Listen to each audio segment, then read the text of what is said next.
చేయాలా చెప్పరా బట్టు. ఇప్పుడే అమరన్ సినిమా కంప్లీట్ చేశా.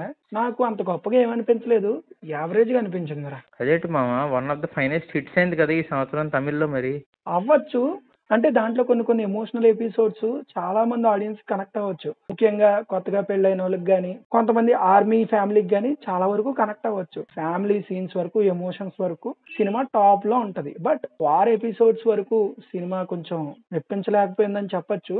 బికాస్ వార్ ఎపిసోడ్స్ అంత ఎంగేజింగ్ గా ఉండవు, టు ద మార్క్ ఉండదు రైటింగ్ కూడా వార్ ఎపిసోడ్స్ లో. బట్ ఫ్యామిలీ ఎపిసోడ్స్ అయితే రైటింగ్ చాలా బాగుంటది, చాలా న్యాచురల్ సీన్స్ ఉంటాయి. మెయిన్ గా సాయి పల్లవి శివకార్తికేయన్ కెమిస్ట్రీ కానీ, వాళ్ళిద్దరు యాక్టింగ్ కానీ చాలా బాగుంటది. Mainly Sai Pallavi point of view లో ఉంటుంది స్టోరీ ఫస్ట్ నుంచి లాస్ట్ వరకు.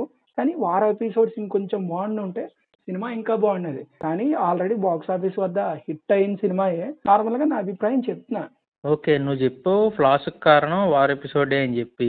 పెర్ఫార్మెన్స్లు కూడా సాయి పల్లవి శివకార్తికేయన్ ఆబ్వియస్లీ ఒక మంచి పెర్ఫార్మర్స్ ఇద్దరు, వాళ్ళు కూడా బాగా చేశారన్నావు. బట్ మిగతా క్యారెక్టర్ ఆర్టిస్ట్ ఎవరైనా ఇంపాక్ట్ చూపించారు సినిమాలో మరి? మామ గట్టిగా మాట్లాడుకుంటే మిగతా క్యారెక్టర్ ఆర్టిస్టుల అందరి మీద ఫోకస్ అంతలా ఉండదు, వీళ్ళిద్దరి మీద ఫోకస్ ఉంటది.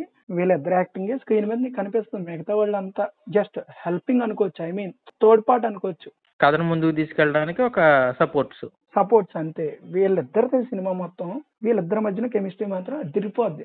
ఓకే, ఇంకా మిగతా టెక్నికల్ ఆస్పెక్ట్స్, అటు మ్యూజిక్ కానీ, సినిమాటోగ్రఫీ కానీ, ప్రొడక్షన్ వాల్యూస్ కానీ, వాళ్ళ పనితనం ఎలా ఉంది? మా సినిమాటోగ్రఫీ చాలా బాగుంటుంది, సినిమాకి చాలా హెల్ప్ అయింది. కలర్ గ్రేడింగ్ కూడా అదిరిపోద్ది. అండ్ మ్యూజిక్ గురించి మాట్లాడుకోవాలి, హే రంగులే పాట గురించి తెలిసిందే, ఇప్పటి వరకు చూస్తూనే ఉన్నాం. చాలా బాగుంటది మా సాంగ్. బట్ స్క్రీన్ మీదకి వచ్చేసరికి యావరేజ్ గా అనిపిస్తుంది. ఓవరాల్ గా మ్యూజిక్ అయితే మాత్రం చాలా బాగుంటది. మ్యూజిక్ కలిగించిన ఇంపాక్ట్ వల్ల ఈ సినిమా నిలబడిందని చెప్పుకోవాలి చాలా వరకు. అండ్ ఇంకా ప్రొడక్షన్ వాల్యూస్ విషయానికి వస్తే చాలా బాగుంటాయి. Cinema Kamal Haasan producer and Sony Pictures కూడా. ప్రొడక్షన్ వాల్యూస్ అయితే మాత్రం అదిరిపోతాయి, ఎక్కడా కాంప్రమైజ్ అవ్వలేదు, ది బెస్ట్ ఇచ్చారు. టెక్నికల్ గా సౌండ్ ఉంది కాబట్టి ఈ సినిమా చాలా గట్టిగా నిలబడింది బాక్స్ ఆఫీస్ దగ్గర. ఓకే, అన్నీ చెప్పేసాం కానీ ఆబ్వియస్లీ ఈ సినిమా ఎందులో స్ట్రీమ్ అవుతుందో నిన్న మనం చేసిన షార్ట్ వీడియోలో చెప్పాం. బట్ ఇప్పుడు కూడా ఒకసారి చెప్పేస్తే. నెట్ఫ్లిక్స్ లో స్ట్రీమ్ అవుతుంది మా, ఎల్లో లుక్ వేసేయండి. ఓకే, ఇక్కడ దాకా చూసారు కాబట్టి వీడియో కనుక నచ్చితే ఒక లైక్ చేసుకోండి, మీ అభిప్రాయం కూడా కామెంట్ చేయండి.